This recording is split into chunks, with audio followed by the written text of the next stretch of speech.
Hi అండి, అందరికీ నమస్తే. ఈ వీడియో అయితే ఎవరైతే ఎంబీబీఎస్ కంప్లీట్ చేశారో వాళ్ళకి మాత్రమే. సో మిగతా వాళ్ళు ఈ వీడియో చూడాల్సిన అవసరం లేదండి. దయచేసి మీరు మీ పని చూసుకోవచ్చు, వేరే పని చూసుకోవచ్చు.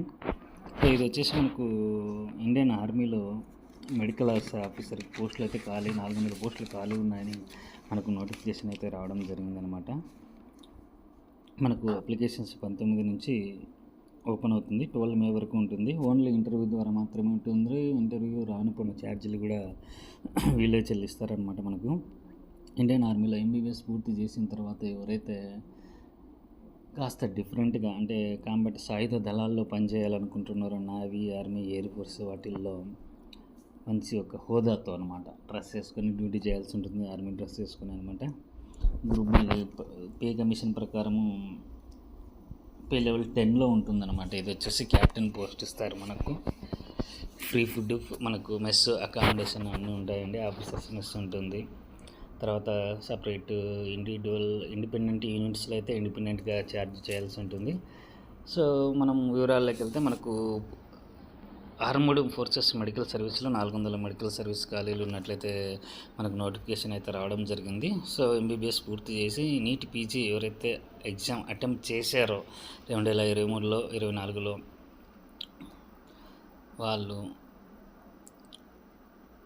అదేవిధంగా civilian doctors having a post graduate degree will not be required to appear in the NEET PG examination again. వాళ్ళు మళ్ళీ అప్లై చేయాల్సిన అవసరం లేదనమాట. Marks obtained by them in NEET PG examination earlier will be taken in to consideration. So ఇంతకుముందు రాసిన మార్క్స్ని అయితే పరిగణలోకి తీసుకుంటాము, మళ్ళీ అవసరం లేదైతే చెప్తున్నారు. క్వాలిఫికేషన్ చూసుకుంటే the applicant must process medical qualification included in the national medical council act 2019. M B B S అయితే పూర్తి అయ్యి ఉండాలి. స్టేట్ మెడికల్ కౌన్సిల్, ఎన్ఎంసీ, ఎంసీఎల్లో అయితే రిజిస్టర్ చేసుకొని ఉండాలి. Post graduate degree holders recognised by state medical council, N B E, N M C వాళ్ళు కూడా అప్లై చేసుకోవచ్చు. ఎవరైతే ఇంటర్న్షిప్ కంప్లీట్ చేసుకుంటారో వాళ్ళు మాత్రమే అయితే అప్లై చేయాలి. 31 మార్చి 2025. ఏజ్ లిమిట్ వచ్చేసి మనకు 35 ఇయర్స్ ఉంటుందన్నమాట, మ్యాక్సిమం ఏజ్ లిమిట్. సో ఇక్కడ ప్రస్తుతానికి అయితే మనం 2 జనవరి 1996 తర్వాత ఎవరైతే పుట్టినరోజు ఉందో వాళ్ళు మాత్రం ఎలిజిబుల్ అనమాట. మొత్తం ఖాళీలు 400. ప్లేస్ ఆఫ్ ఇంటర్వ్యూ ఢిల్లీలో ఉంటుంది. మనకు వసంత విహార్లో, ఆర్మీ హాస్పిటల్, ఢిల్లీ కంటోన్మెంట్, ముందరిక వసంత విహార్, ఆర్కేపురం, మన తెలుగు వాళ్ళు చాలామంది ఎక్కువ ఉంటారండి. 19 జూన్ 2025 నుంచి ఇంటర్వ్యూలు ఉంటాయి. Short listing of candidates for interview. ఎవరైతే అప్లై చేస్తారో 200 రూపాయలు అయితే ఫీజు ఉంటుంది. ఆన్లైన్ ద్వారా అప్లై చేయాలి. రిలవెంట్ డాక్యుమెంట్స్ అన్ని పెట్టిన తర్వాత. సో అప్లై చేసిన తర్వాత మనమైతే వీళ్ళు పర్సెంటేజ్ ప్రకారం ఒక షార్ట్ లిస్ట్ తయారు చేసి దాని ప్రకారం అయితే ఇంటర్వ్యూకి మనకు కాల్ ఫర్ చేస్తారనమాట. వీళ్ళు ఢిల్లీలో ఇంటర్వ్యూ రానుపోను మనకు ఏసీ 3 టైర్ లేదా నాన్ ఏసీ బస్సు ఛార్జీలు అయితే చెల్లిస్తారనమాట వీళ్ళు. ఫిజికల్ మెడికల్ స్టాండర్డ్స్ కామన్గా ఉంటాయి. మరి ఎటువంటి ఓబేసిటీ మరి 80 కేజీలు, 70 కేజీలు, 65 కేజీలు అలా ఉండకుండా ఎవరైతే 55-60 కేజీల లోపల ఉంటారైతే వాళ్ళకైతే బెస్ట్ అండి. సో దాని గురించి కూడా మీరు టెన్షన్ పడాల్సిన అవసరం లేదు. మళ్ళీ సెకండ్ మెడికల్ బోర్డు, స్పెషల్ బోర్డులో మళ్ళీ ఏం చేస్తారంటే మళ్ళీ సెకండ్ మెడికల్ బోర్డు రెండోసారి లేదా మూడోసారి కూడా మనం మెడికల్ ఫిట్నెస్ కోసం మనకైతే ఛాన్స్ ఇస్తారు. నిజంగా ఇంట్రెస్ట్ ఉన్న వాళ్ళకు దానికి ఏమి ఇబ్బంది లేదనమాట.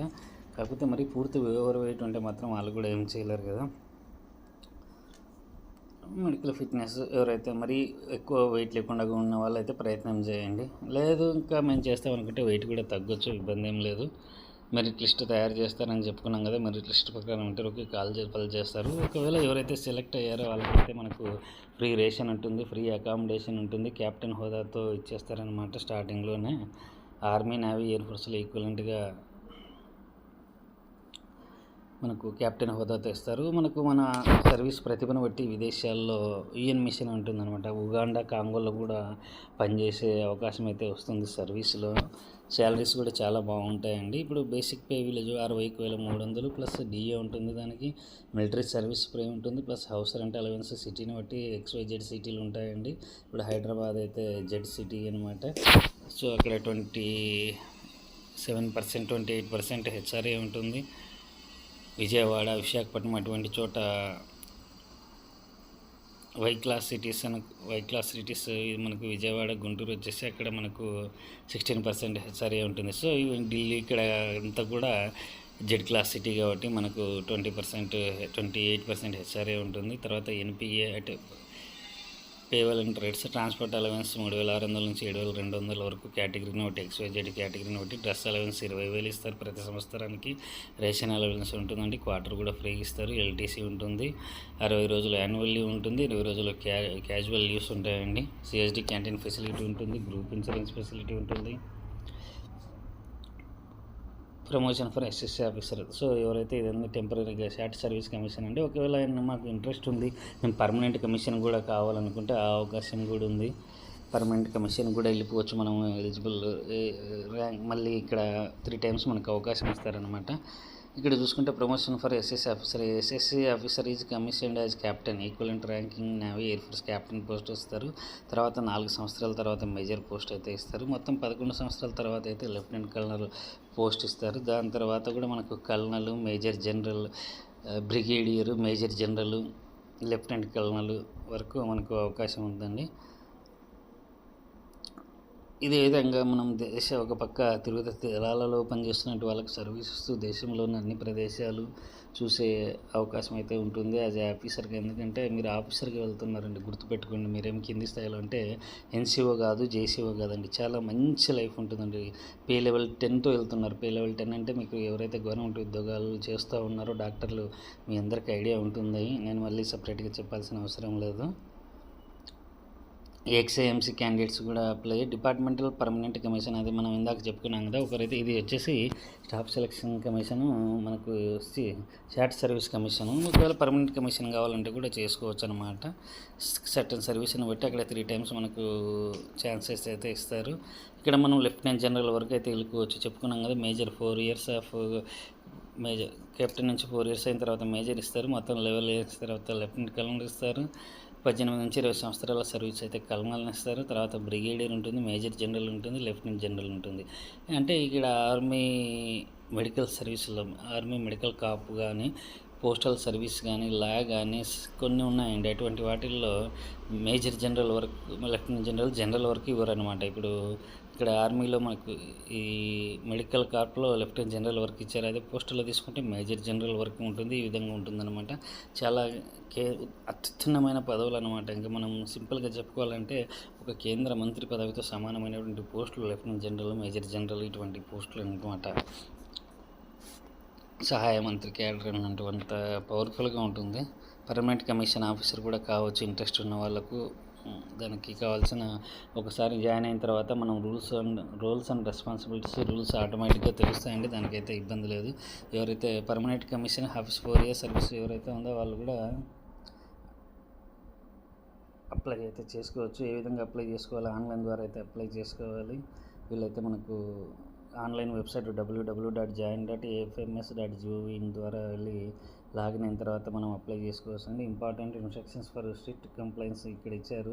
Passport size photograph not older than 6 months, 100 KB లోపు ఉండాలి. Scanned copy of 10th class matriculation, birth certificate English లాంగ్వేజ్లో ఉండాలి. అది గుర్తుపెట్టుకోండి. మనం తెలుగు రాష్ట్రాల ప్రజలు ఎవరైనా తెలుగులో ఉంటే అది ఇబ్బంది, ఇంగ్లీష్లో ఉండాలి. మ్యాక్సిమం ఇంగ్లీష్లో ఉండే ప్రయత్నం అయితే చేయండి. PDF సైజులో 200 KB మించకుండా. Scanned copy of final MBBS Part 1, Part 2 attempt certificate, scanned copy of internship completion certificate. గుర్తుపెట్టుకోండి, ఇంటర్న్షిప్ కంప్లీట్ చేసి ఉండాలని అయితే చెప్తాను. Scanned copy of NEET PG entrance exam score card కావాలన్నమాట ఖచ్చితంగా. Scanned copy of PG degree certificate ఎవరైనా చేసి ఉంటే ఆధార్ కార్డు. ఒరిజినల్ డాక్యుమెంట్స్ కూడా ఇంటర్వ్యూ టైంలో అయితే సబ్మిట్ చేయమని చెప్తున్నారు. ఏవైతే చెప్పుకున్నామో మనం, Aadhaar card, permanent medical registration certificate, internship completion certificate, 10th class certificate, MBBS degree certificate, PG degree certificate if applicable అనమాట. ఫైనల్ MBBS Part 1, Part 2, తర్వాత NEET PG entrance exam score card. ఒకవేళ ఆల్రెడీ ఏదైనా మనం గవర్నమెంట్ జాబ్ చేస్తూ ఉంటే no objection certificate. NCC ఎవరికైనా applicable అనుకుంటే NCC certificate. ఇవన్నీ కూడా passport size, passport for foreign medical graduates. Okay, మనకు admit card for interview shall be made available for download అని వెబ్సైట్లోనే డౌన్లోడ్ చేసుకోవచ్చు. మనకు ఫోన్ నెంబరు, అదేవిధంగా మెయిల్ ID, ఎటువంటి ఫుల్ లేకుండా స్పేస్ ఉండే విధంగా చూసుకోండి మెమరీ. ఎందుకంటే మెయిల్స్ మనకు మళ్ళీ రాకపోతే కూడా మెమరీ ఫుల్ ఉంటే ఇబ్బంది పడతాము. ఎందుకంటే వీళ్ళు రెగ్యులర్గా మనకు మెయిల్స్ ఏదైనా అప్డేట్స్ ఉంటే చేస్తూ ఉంటారు. లేదంటే మనం కూడా ఈ ఏఎఫ్ఎంఎస్ వెబ్సైట్లోకి వెళ్ళి అప్డేట్స్ అయితే చెక్ చేసుకోవచ్చు అనమాట. Attestation form is available on the website అంటున్నారు. Candidates are required to bring the attestation form 5 copies at the time of interview duly filled in and attested by the authority as mentioned page number 7 of attestation form. అయితే దాంట్లో page number 7లో ఎవరితో సంతకం చేయమని చెప్పారో వాళ్ళతో attestation చేయించి 5 కాపీలు అయితే తీసుకొని రమ్మని చెప్తా ఉన్నారన్నమాట. అప్లికేషన్ ప్రాసెసింగ్ ఫీ 200 ఉందని అయితే మనం చెప్పుకున్నాం అనమాట. Online payment transaction number is required to be saved and quoted during further enquiries correspondence. Online payment చేసిన తర్వాత ట్రాన్సాక్షన్ నెంబర్ని అయితే నోట్ చేసి పెట్టుకోండి. ఒకవేళ అది మనం అప్లోడ్ చేయాల్సి ఉంటుంది. Candidates should check the website and their registered mail ID regularly for updates regarding interview dates and other relevant details. రెగ్యులర్గా అంటే ఏదైనా అప్డేట్స్ దానికి సంబంధించిన ఇప్పుడు ఇంకా ఏమైనా చేంజెస్ ఉన్నాయా అనే వాటి కోసం మెయిల్ అయితే చెక్ చేసుకోమని చెప్తున్నారు. Please carry the original and 2 attested photo copies of all documents as mentioned above for verification at the time of interview. Original డాక్యుమెంట్స్తో పాటు 2 సెట్లు జిరాక్స్ కాపీలు అటెస్ట్ చేసినట్టు అయితే తీసుకుని రండి అని అయితే చెప్తా ఉన్నారు. Any variation in the detail provided and documents submitted online may lead to rejection of the candidate. మనం ఇప్పుడు ప్రస్తుతం అప్లై చేసేటప్పుడు ఆన్లైన్లో అప్లై చేసిన వాటికి అక్కడ మనం డేట్ ఆఫ్ ఇంటర్వ్యూ టైంలో ఏవైతే ఒరిజినల్స్ సర్టిఫికేట్ చేస్తామో వాటిల్లో ఏదైనా తేడా ఉంటే మాత్రం రిజెక్షన్ చేస్తామని అయితే చెప్తున్నారు. Any updates and notifications will be posted on the website మాత్రమే అని చెప్తున్నారు. కాబట్టి వెబ్సైట్ని చూసుకుంటూ ఉండండి. In case of any problem faced in applying online please contact. ఇక్కడ ఫోన్ నెంబర్ ఇచ్చారు. ఆఫీస్ అవర్స్లో 10 to 4 అయితే కాంటాక్ట్ కానీ అని చెప్పి ఇచ్చారు. Information please read the notification అయితే క్లియర్గా చదవమని అయితే చెప్తున్నారండి.